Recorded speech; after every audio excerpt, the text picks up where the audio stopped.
नमस्कार मित्रहो. महाराष्ट्रामध्ये ग्रामीण भागात पुरेशा वैद्यकीय सुविधा उपलब्ध नसल्या कारणाने अनेक लोक उपचार घेण्यासाठी मुंबई आणि पुणे या दोन मोठ्या शहरांमध्ये येतात. जेव्हा रुग्ण आणि त्यांचे नातेवाईक या दोन शहरांमध्ये उपचार घेण्यासाठी येतात त्यावेळी त्यांना अनेक समस्यांचा सामना करावा लागतो. त्यातली पहिली जी समस्या असते ती म्हणजे हॉस्पिटलच्या उपचारासाठीचे पैसे कसे उभे करायचे. त्यानंतर एवढ्या मोठ्या शहरामध्ये राहायचं कुठं, खायचं काय, जेवणाची कशी व्यवस्था करायची, मोफत किंवा सवलतीच्या दरामध्ये औषधं, मेडिकल टेस्ट कशा उपलब्ध होतील, या आणि अशा अनेक प्रकारच्या समस्या सोडवण्यासाठी वेगवेगळ्या सामाजिक संस्था काम करत असतात.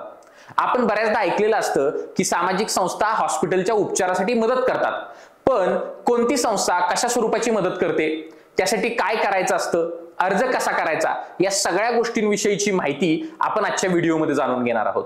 मित्रहो, महाराष्ट्रातील अनेक सामाजिक संस्था गरजू रुग्णांना हॉस्पिटलच्या उपचारासाठी पैशाची मदत करतात. काही संस्था त्यांना स्वस्तात औषधं उपलब्ध करून देतात, मेडिकलच्या टेस्ट उपलब्ध करून देतात. काही संस्था रुग्ण आणि त्यांचे नातेवाईक यांची राहण्याची, खाण्याची सुद्धा सुव्यवस्था करतात. मित्रहो, या सर्व संस्थांची माहिती आपण या व्हिडिओमध्ये जाणून घेणार आहोत, त्यामुळे व्हिडिओ शेवटपर्यंत पहा.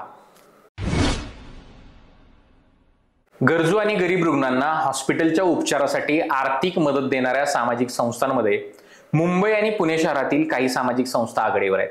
याच्यामध्ये मुंबई शहरातली Tata trust, Diwaliben Mehta charitable trust, Paragon charitable trust, Watumull foundation, Lokmanya Seva Sangh या संस्था, आणि पुण्यातील मुकुल माधव फाउंडेशन, ओसवाल बंधू समाज, शगुन फाउंडेशन, समवेदना या संस्था आहेत. या संस्था या प्रातिनिधिक संस्था आहेत, परंतु या व्यतिरिक्त अनेक संस्था हॉस्पिटलच्या उपचारासाठी आर्थिक मदत देतात. यापैकी काही संस्था 5,000 रुपयाची आर्थिक मदत करतात, तर काही संस्था 50,000 रुपयापर्यंतची आर्थिक मदत करतात. ही मदत तुम्हाला मिळवायची असेल तर या संस्थांना लेखी अर्ज सादर करावा लागतो.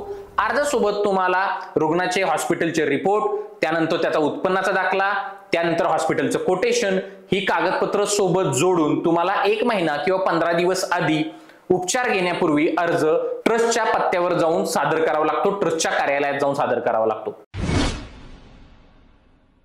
हॉस्पिटलायझेशनच्या प्रक्रियेमध्ये उपचार घेत असताना किंवा उपचार घेतल्यानंतर सुद्धा वेगवेगळ्या मेडिकल टेस्ट कराव्या लागतात. आपण जर बघितलं तर या मेडिकल टेस्ट करणं हे सर्वसामान्य रुग्णांच्या आवाक्याबाहेर असतं. मग अशा वेळेला रुग्णांना स्वस्तात मेडिकल टेस्ट उपलब्ध करून देण्यासाठी सुद्धा अनेक सामाजिक संस्था काम करतात. यामध्ये उदाहरण सांगायचं झालं तर पुण्यामध्ये कोंडवा या भागामध्ये आनंदपुरम ट्रस्ट नावाची एक ट्रस्ट आहे. या ट्रस्टच्या माध्यमातून सर्वसामान्य रुग्णांना स्वस्त दरामध्ये, अल्प दरामध्ये वेगवेगळ्या मेडिकल टेस्ट करून दिल्या जातात. हे एक झालं उदाहरण. याच्या व्यतिरिक्त डायलिसिस सारखे जे उपचार असतात ते घेण्यासाठी सुद्धा बऱ्याचदा खूप पैसे खर्च करावे लागतात. तर पुण्यामध्ये दुसरी एक संस्था आहे, तिचं नाव आहे Lions Club of Poona Sarasbaug. या संस्थेच्या माध्यमातून महर्षीनगर भागामध्ये संस्थेनं एक डायलिसिस सेंटर सुरू केलेलं आहे आणि या डायलिसिस सेंटरच्या माध्यमातून देखील अत्यल्प दरामध्ये डायलिसिसचे उपचार रुग्णांना उपलब्ध करून दिले जातात. अशा अनेक संस्था वेगवेगळ्या शहरामध्ये काम करत असतात आणि त्यांच्या माध्यमातून रुग्णांना औषधं, स्वस्तातल्या मेडिकल टेस्ट उपलब्ध करून दिल्या जात असतात. आपण त्याची माहिती घेऊन त्या संस्थांना अप्रोच केलं पाहिजे, त्या संस्थांच्या मेडिकल सेंटरमध्ये जाऊन भेट दिली पाहिजे. आपण अनेकदा पाहिलं असेल की मोठ्या हॉस्पिटलच्या आवारामध्ये आपल्याला रुग्णांचे नातेवाईक बसलेले दिसतात. ग्रामीण भागातून शहरामध्ये जेव्हा लोक उपचार घ्यायला येतात तेव्हा रुग्ण आणि त्यांचे नातेवाईक यांची राहण्याची आणि जेवणाची गैरसोय होते.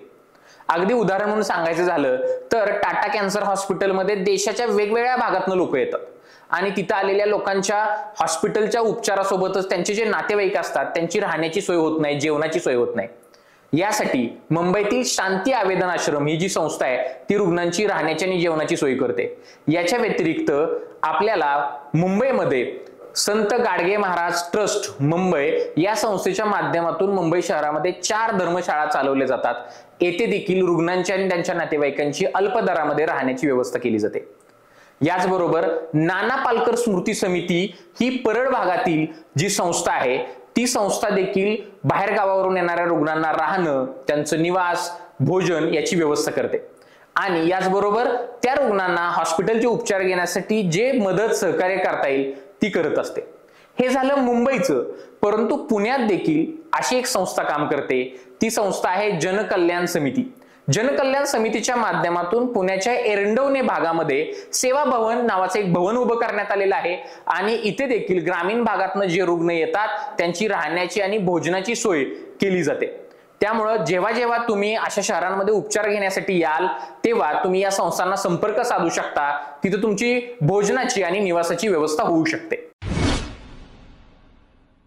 हॉस्पिटलचे उपचार घेत असताना रुग्णांना सगळ्यात मोठा खर्च करावा लागतो तो म्हणजे औषधांवर. औषधं जर स्वस्तात मिळाली तर रुग्णांना खूप मदत होऊ शकते. यासाठी महाराष्ट्र राज्यात अनेक सामाजिक संस्था कार्यरत आहेत आणि अनेक सामाजिक संस्था रुग्णांना जेनरिक औषधं स्वस्तात किंवा मोफत स्वरूपात उपलब्ध करून देतात. यामध्ये पुण्यातील लोकायत नावाची संस्था आहे. ही संस्था रुग्णांना स्वस्तात जेनरिक औषधं उपलब्ध करून देते. या व्यतिरिक्त रुग्णांना उपचार घेत असताना रक्ताची सुद्धा गरज लागत असते आणि त्यावेळेला रुग्णाच्या नातेवाईकांची धावपळ होते.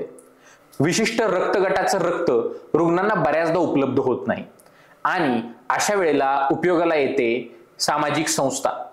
रक्ताचे नाते चॅरिटेबल ट्रस्ट ही सामाजिक संस्था पुण्यामध्ये गेल्या अनेक वर्षापासून शेकडो रक्तदान शिबिरांचं आयोजन करते आणि त्या रक्तदान शिबिरांच्या माध्यमातून त्यांनी अनेक रुग्णांना जीवदान दिलेलं आहे. ही संस्था रुग्णांना मोफत आणि सवलतीच्या दरामध्ये रक्त उपलब्ध करून देण्यासाठी प्रयत्न करते. त्यामुळं तुम्ही या संस्थेला देखील मदतीसाठी विनंती करू शकता. या व्यतिरिक्त डिस्चार्ज झाल्यानंतर देखील काही उपकरणं रुग्णांना लागत असतात. यासाठी सुद्धा काही संस्था काम करतात. काही संस्था रुग्णांना लागणारे walker, bed, suction machine, oxygen concentrator, oxygen cylinder यासारखी उपकरणं मोफत किंवा भाडेतत्वावर उपलब्ध करून देतात. ही उपकरणं ज्यावेळेला आपण या संस्थांकडून घेतो त्यावेळेला काही रक्कम आपल्याला डिपॉझिट म्हणून भरावी लागते आणि वस्तू परत दिल्यानंतर आपल्याला ते डिपॉझिट परत मिळतं. त्यामुळं अशा स्वरूपाच्या वस्तू देखील आपल्याला ज्या तात्पुरत्या वापरासाठी लागणार आहेत त्या या संस्थांकडून मिळू शकतात. महाराष्ट्र राज्यामध्ये वेगवेगळ्या प्रकारे रुग्णांना वैद्यकीय उपचारासाठी मदत करणाऱ्या अनेक संस्था आहेत. तुम्हाला जर अशा संस्था माहिती असतील तर तुम्ही त्या संस्थांची माहिती आम्हाला कमेंट करून नक्की सांगा. या व्यतिरिक्त हा व्हिडिओ तुम्हाला कसा वाटला हे आम्हाला कमेंट करून सांगा. हा व्हिडिओ जास्तीत जास्त लोकांना शेअर करा. धन्यवाद.